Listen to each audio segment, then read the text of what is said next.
প্রিয় দর্শক, আবেদ কোম্পানি এটি একটি সৌদি আরবের সুনামধন্য কোম্পানি।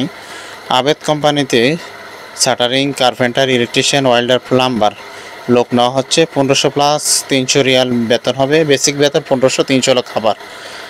যারা যেতে চান দ্রুত যোগাযোগ করেন। আর যারা মাদ্রাসা ক্লিনার যাবেন তাদের 1300 রিয়াল বেসিক বেতন হবে। আবেদ কোম্পানি এক একটা কোম্পানি এক এক রকম স্যালারি দিয়ে থাকে।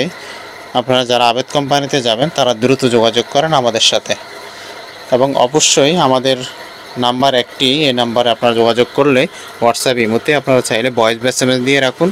মেন পাসপোর্ট লাগবে, ব্যাকগ্রাউন্ড সাথে 10 কপি ছবি, ল্যাব প্রিন্টের, এবং 10,500 টাকা মেডিকেল ফি। আর প্রয়োজন হবে আপনার এনআইডি কার্ড। যারা যেতে চান দ্রুত যোগাযোগ করেন। আমাদের অগ্রিম কোনো পেমেন্ট নেই। মেডিকেল ফি হলে পুলিশ রেঞ্জ আপনার থানা থেকে এনে দিতে হবে। পুলিশ রেঞ্জ আনার পরে আমরা মোফা করব। মোফা করার সাথে সাথে 2 লক্ষ টাকা পেমেন্ট দিতে হবে। মোফা থেকে শুরু করে 40 দিনের মধ্যে ফ্লাইট হয়ে যাবে ইনশাল্লাহ। যারা যেতে চান দ্রুত যোগাযোগ করেন সৌদি আরবের আবেদ কোম্পানিতে।